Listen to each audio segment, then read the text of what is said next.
Europe 1. Le grand direct des médias sur Europe 1 avec Guillaume Janton. Et place au décryptage média de notre spécialiste Caroline Bonacossa. Bonjour Caroline. Bonjour Guillaume, bonjour Anissa. Et ce matin, on s'intéresse à la rentrée d'LCI. Pas une semaine sans que l'on apprenne qu'un nouveau visage est supposé rejoindre la chaîne info du groupe TF1 à la rentrée. La chaîne qui est désormais en clair depuis plus d'un an sort le grand jeu cette année. C'est bien ça Caroline, hein? Oui, en fait, la chaîne fait moins d'1% d'audience, mais elle est à fond et on en entend parler sans cesse. On a appris hier que le 30 août à 12h30 serait présentée toute la nouvelle grille de LCI lors d'une conférence de presse. Je peux vous dire d'ores et déjà qu'il y aura un nouveau plateau, un nouvel habillage, donc cette nouvelle grille à l'antenne, que les téléspectateurs auront vu déjà depuis 2 jours. Le 30 août, ça fait tard, c'est au moment de la rentrée. Pourquoi ne pas communiquer avant? Eh bien parce que le patron de LCI, Thierry Tuillier, a le goût de l'info, le sens du public, mais pas celui de la com. Alors d'où vient-il Thierry Tuillier? Il vient du service public. Il est parti de France 2 en 2015, où il était directeur de l'info et directeur de France 2. Il y était arrivé en 1994, après 4 ans passés au service étranger de TF1 en tant que journaliste. Oui. Pardon. Alors l'événement, pardon Caroline, l'événement d'LCI cette année, c'est bien évidemment le départ d'Yves Calvi, qui quitte la chaîne pour rejoindre Canal+ pour présenter un nouvel Access. Alors cet événement a-t-il fragilisé LCI? Oui, évidemment, le départ d'Yves Calvi a fragilisé LCI. Pour vous dire, en moyenne, dans il y avait 50 000 personnes qui regardaient par quart d'heure Yves Calvi sur LCI. Qui regardaient.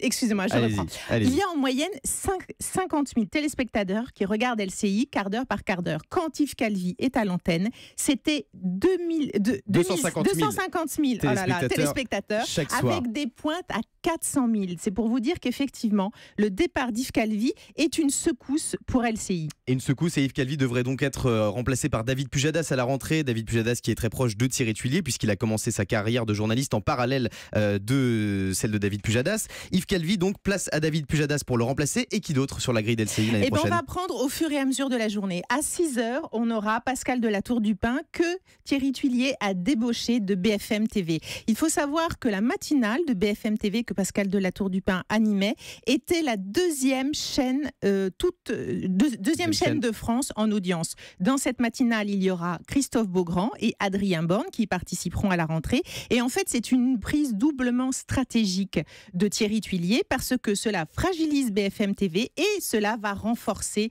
la matinale de LCI. Et ensuite, qui sera à l'antenne? Eh bien, dès 8h55, c'est-à-dire un peu plus tôt qu'actuellement, Christophe Moulin sera à l'antenne dans la Médiasphère avec Laetitia Krupa et toute son équipe. Il faut savoir que cette émission, la Médiasphère, est un vrai succès sur LCI, alors que la chaîne rassemble en moyenne 0,7% de l'audience.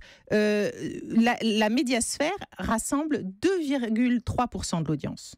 Et à 10h, des nouveautés également la saison prochaine? Oui, j'ai passé un peu vite, j'ai oublié de vous dire aussi qu'un des événements de cette médiasphère, ce sera la présence de Natacha Polony qui, dans une première partie, parlera de ses coups de cœur et de ses coups de gueule sur l'actu chaude. Elle sera face à une personnalité, mais on ne sait pas encore laquelle, et il y aura plus de débats de société. Et à 10h, du coup, est-ce qu'il y aura des nouveautés?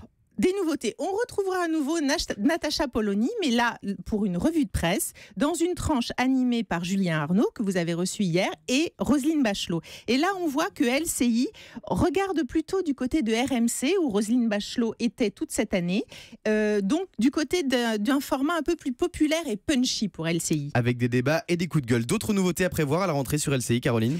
Eh bien, écoutez, il y aura toujours Bénédicte Le Châtelier qui fera le fil rouge de l'info du week-end et qui présentera le 24 heures en question, et toujours le grand jury RTL qui est une institution le dimanche à 12h30. Alors avec cette grille fortifiée, quel est l'objectif d'LCI? Son objectif, passer à 1% d'audience en 2018.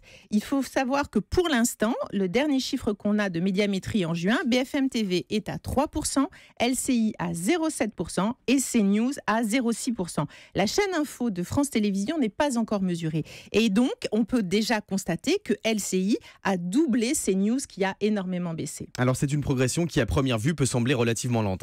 Une progression lente, mais dans les chaînes info, tout se fait pas à pas. Reprenons l'exemple de BFM TV, qui maintenant est évidemment loin devant la concurrence. Elle a progressé petit à petit. Et depuis son passage en clair au printemps dernier, LCI progresse énormément et plus que les prévisions qui étaient envisagées. Merci beaucoup Caroline pour ce décryptage. Rendez-vous à la rentrée pour savoir si LCI continuera sur sa lancée et parviendra à rattraper les autres chaînes info à la rentrée. Merci beaucoup Caroline.